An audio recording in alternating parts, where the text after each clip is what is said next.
감사합니다. 오늘 말씀을 먼저 봉독하도록 하겠습니다. 본문 말씀 베드로전서 4장 15절부터 19절 말씀입니다.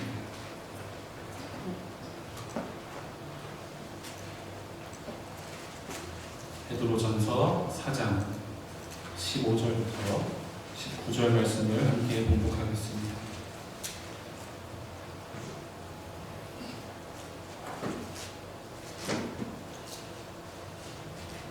화면에도 같이 있습니다. 그래서 같이 읽으면서 말씀을 받잡아 읽겠습니다. 함께 읽겠습니다. 시작. 너희 중에 누구든지 살인이나 도둑질이나 악행이나 남의 일을 간섭하는 자로 고난을 받지 말려니와 만일 그리스도인으로 고난을 받으면 부끄러워하지 말고 도리어 그 이름으로 하나님께 영광을 돌리라. 하나님의 집에서 심판을 시작할 때가 되었나니 만일 우리에게 먼저 하면 하나님의 복음을 순종하지 아니하는 자들의 그 마지막은 어떠하며 또 의인이 겨우 구원을 받으면 경건하지 아니한 자와 죄인은 어디에 서리요. 그러므로 하나님의 뜻대로 고난을 받는 자들은 또한 선을 행하는 가운데에 그 영혼을 이끄신 창조주께 의탁하였습니다. 아멘. 오늘 본문 말씀을 읽으면 베드로가 사도 베드로가 은혜의 말씀을 편지를 이렇게 적어놓은 것을 볼 수가 있습니다. 그런데 아마도 이 글을 받아보는 그 교회가 고난 가운데 있었던 것 같습니다. 고난과 연단 가운데 있었던 것 같습니다. 그래서 번면의 말씀을 써서 이르기를 그리스도인으로 고난을 받으면 부끄러워하지 말고 도리어 그 이름으로 하나님께 영광을 돌리라 라고 말씀을 하고 계십니다. 그러면서 또 이어서 뭐라고 적혀 있는가 하면 17절에 하나님의 집에서 심판을 시작할 때가 되었나니 만일 우리에게 먼저 하면 하나님의 복음을 순종하지 아니하는 자들의 그 마지막은 어떠하겠느냐. 믿는 자들에게 먼저 심판을 하나님께서 하시고 그 다음에 믿지 않는 사람들에게 심판이 오면은 그 사람들의 마지막이 어떠하겠느냐.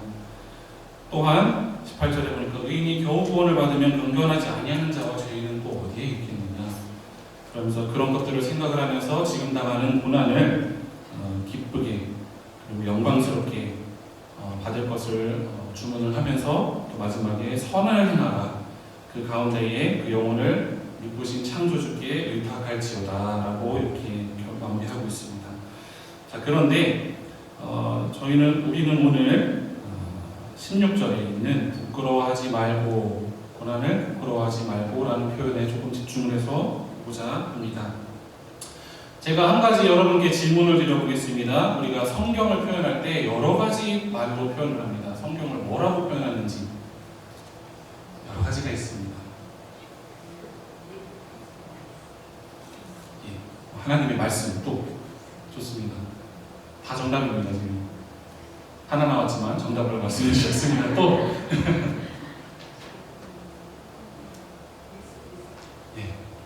하나님의 말씀이신 예수 그리스도. 사실 그 말씀도 굉장히 중요한 말씀입니다. 왜냐하면은 하나님의 선포되어진 말씀이 이런 책이라는 실물로 기록되어진 것이 성경이고 하나님의 말씀으로 오신 예수님께서 육신을 입으신 것이 바로 예수님이시잖아요. 그리고 또 성경을 우리가 뭐라고 흔히들 표현하냐면 하나님께서 사람들에게 보내주시는 사랑의 편지라고 표현을 많이 합니다. 그러니까 영어로 하면 love letter입니다. 자, 여러분께 또 한 번 질문 드려보겠습니다. 젊었을 때 소시적에 love letter 써보신 분들 솔직하게 고백을 해주시기 바랍니다. 이거를 적을 때 여러분 어떻게 적으셨습니까? 편지를 적을 때, 사랑의 편지를 적으실 때 어떻게 적냐면 사랑을 쓰려거든요. 그렇지 않고 한 글자 한 글자 아주 글자도 예쁘게 쓰려고 노력을 합니다. 그 다음에 말투도 아주 달콤한 세레나데, 사랑의 세레나데 같은 말투로 사랑을 고백하려고 밤새 머리를 쥐어뜯으면서 어쩔 때는 자기보다 글 잘 쓰는 친구한테 대피를 요청을 하거든요. 그리고 정성껏 잘 적어내려갔는데 뭔가 마음에 안 들면 어떡합니까? 이건 아니야. 쫙 찢어버리고 새로 적습니다. 그러니까 이 모든 과정을 한마디로 요약하자면 사랑의 편지를 적을 때 뭔가 의도를 가지고 적습니다. 의도를 가지고 이 모든 과정을 거치게 됩니다.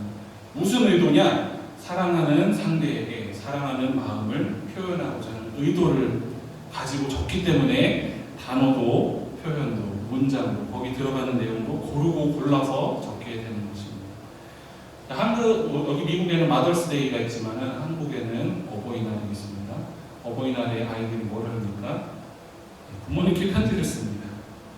부모님께 사랑하는 마음을 표현을 하기 위해서 편지를 적기 때문에 보통 어떻게 적느냐면은 아빠, 엄마, 제가 예전에 친구 동생들이랑 싸우고 그래서 죄송합니다. 앞으로 부모님 말씀 잘 듣겠습니다. 이런 내용이 들어갑니다. 부모님께 편지 쓰는데 어버이날에 사랑의 편지 쓰는데 아빠 제가 잘했으니까 저한테 용돈 좀 올려주세요 이렇게 쓰는 사람이 없습니다. 그러니까 부모님께 사랑하는 마음을 담아서 그 의도를 가지고 적기 때문에 거기 들어가는 내용이 결정입니다. 성경도 마찬가지입니다. 하나님께서 우리 모든 인류를 위해서 보내신 위대한 사랑의 메시지 그 자체인 성경이 그래서 하나님께서 성경에 어떤 내용을 넣으실 때도 의도적으로 넣으시고 빼실 때에도 일부러 의도적으로 빼십니다. 그래서 제가 성경을 읽다가 보니까 한 가지 정말 이 재미난 사실 또 감동스럽고 은혜로운 사실을 발견했는데 뭔가 하면은요, 여러분 성경에는 수많은 부모님들이 죽은 자녀들을 살려달라고 달려오는 부모님들이 기록되어 있어요. 제 아들이 죽었어요. 제 딸이 죽었어요. 살려주세요. 제발 선지자님, 예수님 살려주세요 하고 달려오는 부모님에 대한 기록이 있는데 죽은 부모님 살려달라고 찾아오는 자식들은 없다는 거죠. 있습니까? 죄송합니다. 제가 틀렸습니다. 나는 만나 어디 계세요? 우리 지금도 하나님 어디 계세요? 내 아버지 엄마 어디 계세요? 자, 그러니까 성경이 역사적으로 오랜 시간에 걸쳐서 기록되고 완성이 되었다는 사실을 생각해 보면은 그 오랜 기간에 그런 일이 한 번도 없었을까요? 성경에 많은 선지자들이 등장을 하는데 그 중에 최소한 한 명의 선지자라도 아이고 선지자 선생님 우리 아버지가 방금 어머니가 방금 돌아가셨는데 제발 살려주세요 라면서 울면서 달려오는 자식을 한 번쯤은 만나지 않았겠습니까? 그런데 그런 기록이 하나도 없다는 것은 하나님께서 분명한 의도를 가지고 그 성경을 기록한 그 기록자들, 기자들에게 영적으로 개입하셨다는 것을 뜻한다고 저는 그렇게 바라보고 있습니다. 여러분 다시 한번 제 말을 곰곰이 생각해 보십니다. 자녀가 죽었으니까 살려달라고 애원하는 부모, 다시 한번 자녀가 죽었으니까 살려달라고 애원하는 부모. 자, 요 사랑을 생각을 할 때 누가 떠오르십니까? 영적으로 죽어버린 당신의 자녀들을 살려내기를 원하시는 그 안타깝고 애절하고도 애가 타는 그 마음을 가지신 분 바로 누구십니까? 바로 하나님이 떠오르지 않으십니까? 저는 성경에서 그러니까 하나님께서 인류를 향해서 사랑의 편지를 적으셨는데 그 내용을 선택하셔서 넣으셨는데 계속해서 보니까 역사 가운데 우리 아들 죽었어요. 제발 살려주세요. 우리 딸이 죽었어요. 제발 살려주세요. 하고서 찾아오는 그 일들만 쭉쭉 기록되어 있는데 그것이 바로 하나님 아버지의 심정이 강한 것입니다. 저렇게 영적으로 죽음 가운데에서 죄 가운데서 죽어가고 있는 이 모든 인류들 하나님께서 하나님의 자녀로 처음에 창조하셨는데 결국에 타락하고 죄 가운데 빠져가지고 죽음을 향해서 달려나가고 있는 그 모든 사람들을 바라보시면서 하나님께서 어떤 마음을 갖고 계신지 그것이 성경에 그대로 드러나 있다는 것입니다. 여러분 얼마 전에 우리가 사순절 그리고 고난주간 부활주일 보냈습니다. 이 모든 인류를 구원하고자 하시는 하나님 아버지의 놀라우신 사랑의 계획의 핵심, 사랑의 계획의 그 핵심이 바로 누구셨습니까? 예수님. 그리고 예수님의 그 십자가 사건, 그걸 우리가 함께 묵상하면서 감사한 마음으로 그 기간을 보내준 줄로 믿습니다. 그런데 이 사건을 믿고 또 예수님을 믿고 하나님을 믿고 우리가 구원받았음을 믿는 우리들이 이 사건을 한마디로 요약할 때 그 표현을 쓰는데 무슨 표현을 쓰냐면 바로 하나님 아버지의 사랑이라고 표현을 합니다. 죄로 인해서 하나님이랑 원수되었던 죄인 되었던 우리들이 예수님의 십자가 사건으로 말미암아서 아버지와 자녀의 관계로 회복이 되었습니다.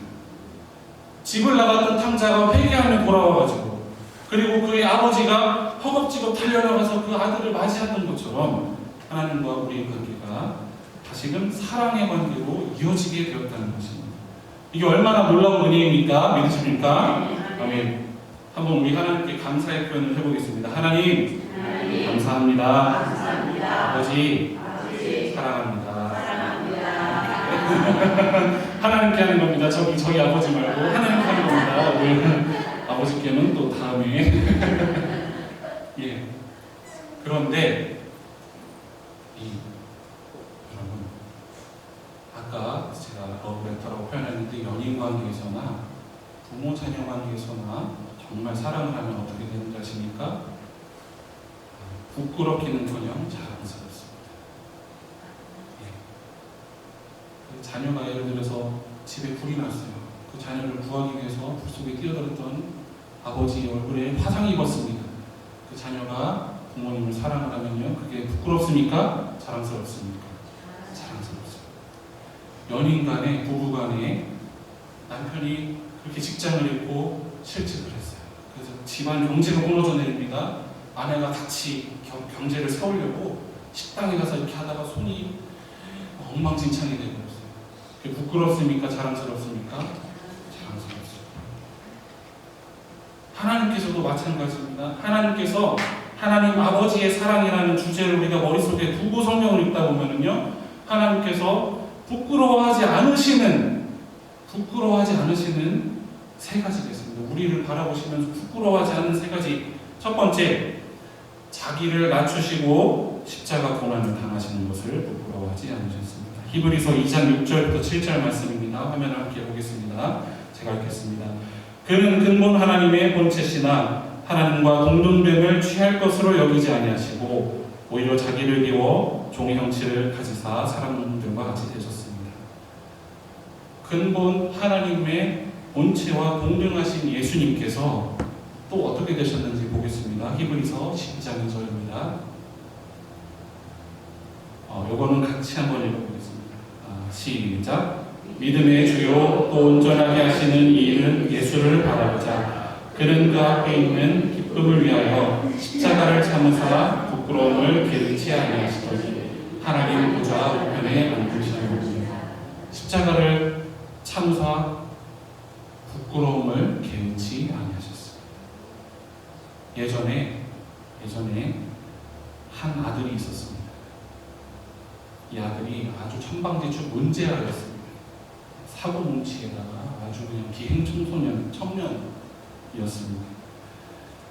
이 아들이 밖에 나가서 온갖 사고를 다치면서 돌아다녔습니다. 그러다가 하루는 아버지한테 억지를 막 부려가지고 아주 비싸고 성능 좋은 오토바이를 한 대 샀습니다.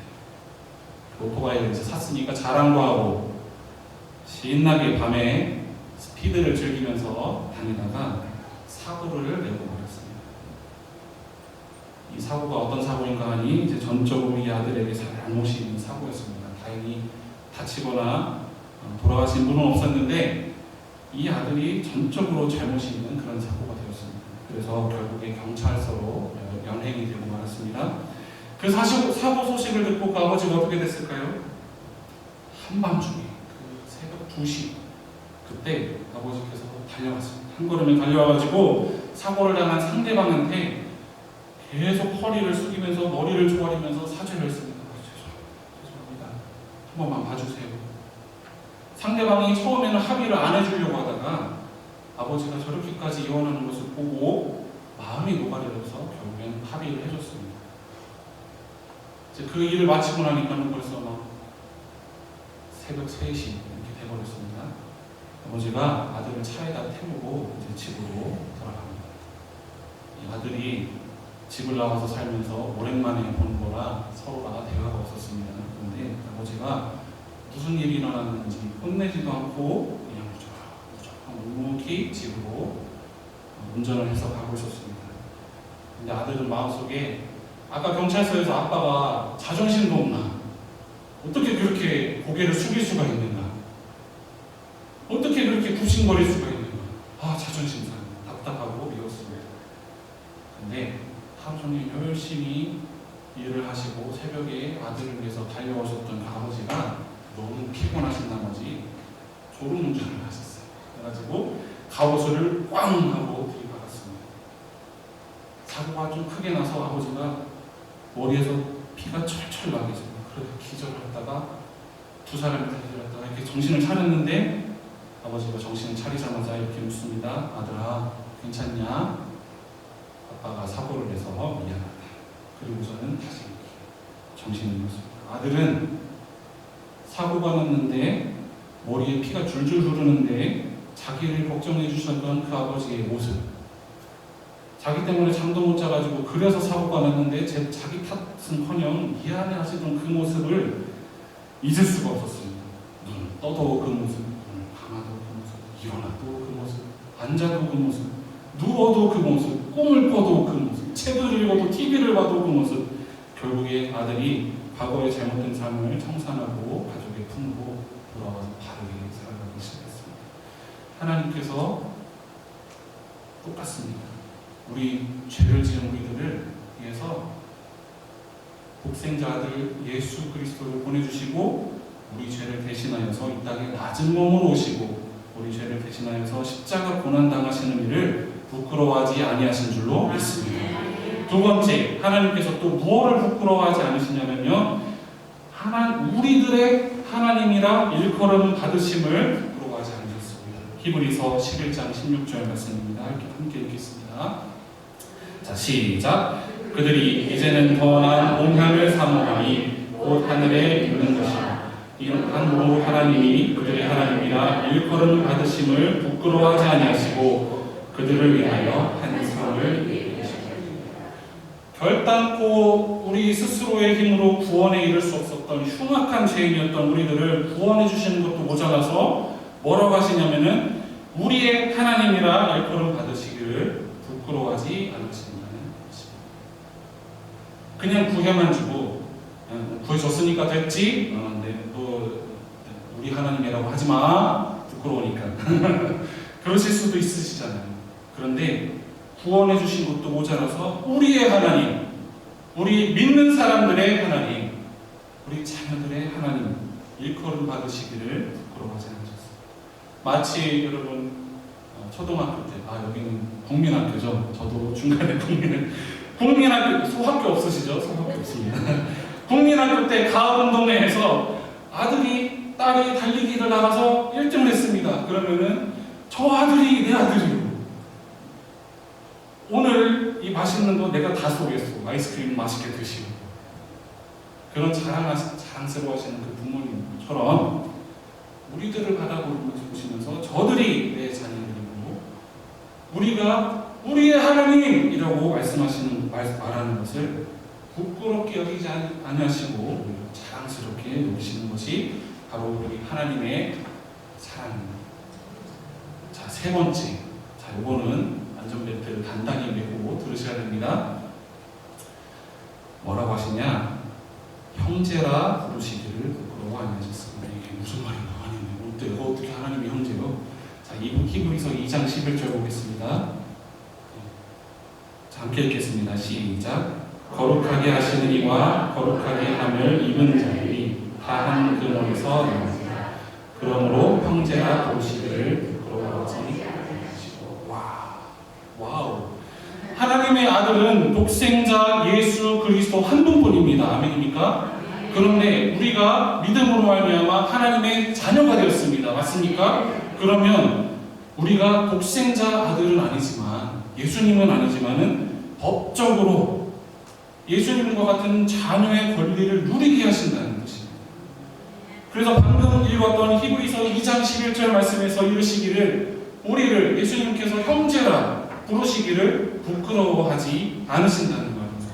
이게 얼마나 놀라운 말입니까? 우리가 하나님 아버지의 자녀이면서 동시에 독생자 예수 그리스도의 법적인 형제라는 말입니다.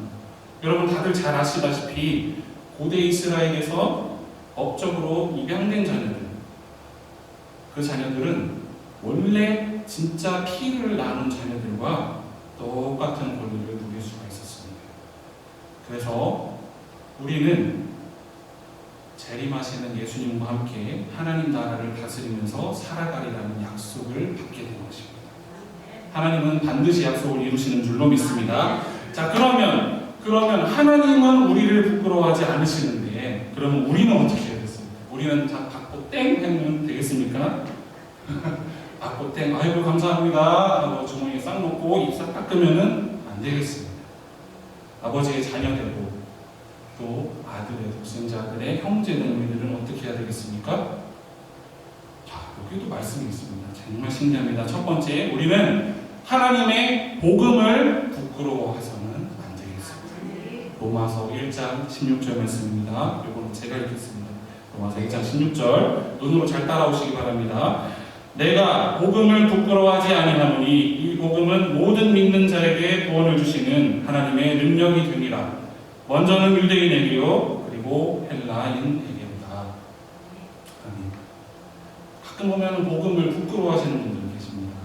아니, 복음을 부끄러워하면 어떻게 부끄러워하냐면요, 복음에 다른 사람들 앞에 가서 복음의 비읍자만 꺼내도 큰일 나는 줄 아는 분들 계세요.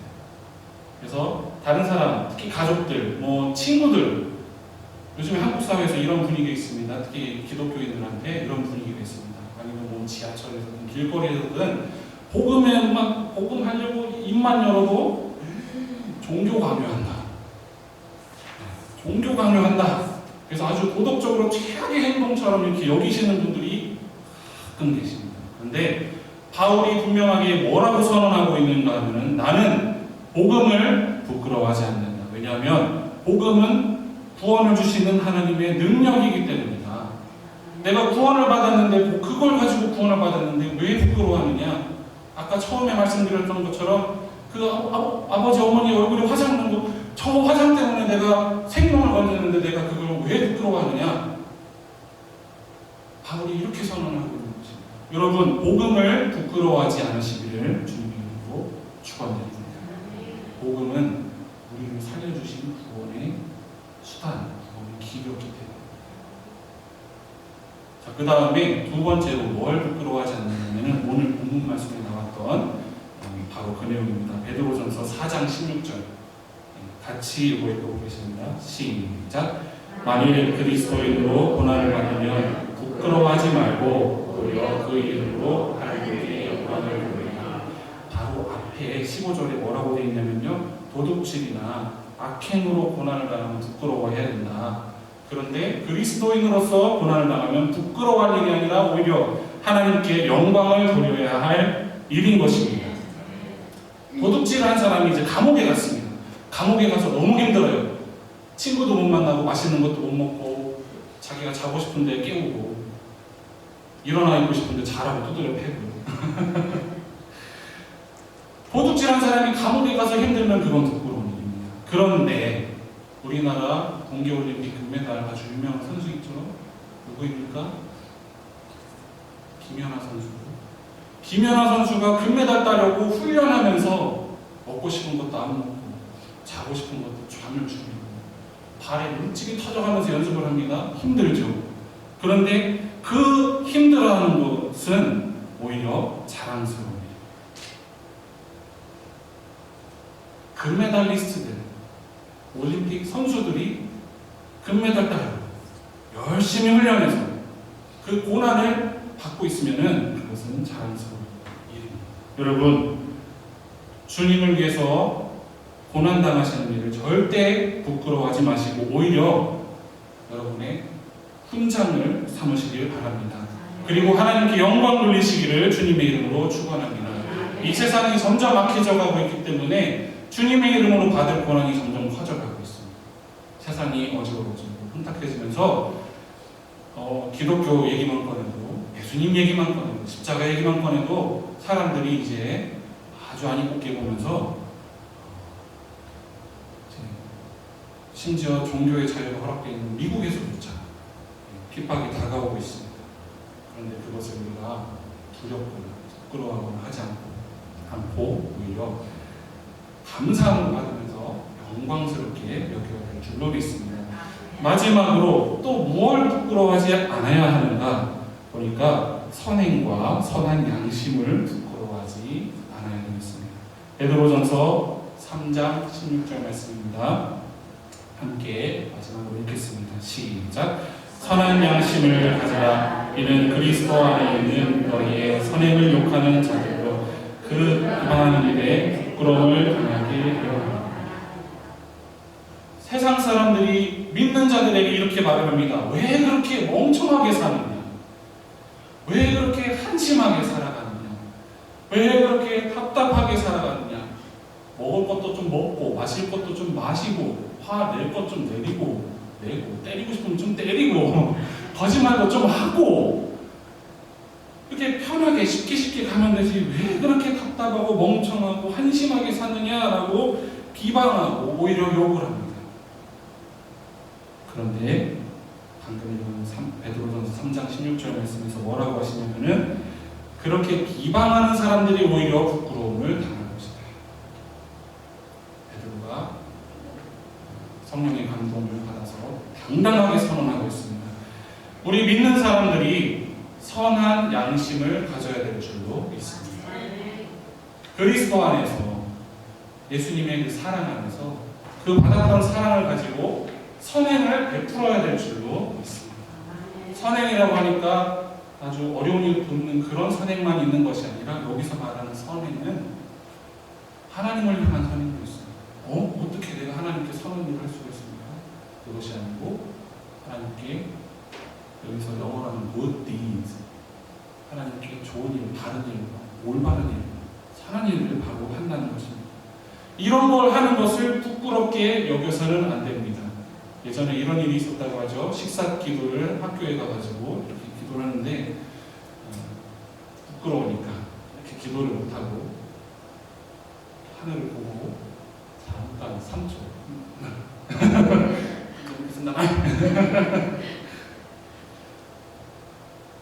여러분 성경 말씀에 왼손이 하는 일을 오른손이 모르게 하라고 했다고 해가지고 부끄럽게 여기서는 안 됩니다. 이건 부끄러운 거랑 그렇게 숨기는 거랑 모르게 하는 거랑 다른 일입니다. 선한 양심을 가지고 선행을 실천을 할 때에 부끄러운 마음으로 해서는 아니 될 줄로 믿습니다. 담대하고 기쁘고 감사한 마음을 가지고 선한 양심을 바탕으로 해서 하나님을 목숨과 같이 사랑하고 목숨을 다하여 사랑하고 이웃을 내 몸과 같이 사랑하고 말씀하신 그 말씀, 그 선행을 실천하면서 우리가 살아가야 될 줄로 믿습니다. 말씀을 마무리하겠습니다. 이 삼위일체 하나님, 예수님, 성령님, 삼위일체 하나님께서는 우리들을 부끄러워하지 않으셨습니다. 그래서 우리들의 하나님이라 불리는 것을 부끄러워하지 않으시고 형제라 불리는 것을 부끄러워하지 않으시고 스스로 낮추셔서 죄인들이나 당하는 십자가 고난을 당하시는 것을 부끄러워하지 않으셨습니다. 그러므로 우리는 복음을 부끄러워하지 말아야겠습니다. 그리스도의 이름으로 고난당하는 것을 부끄러워하지 말아야겠습니다.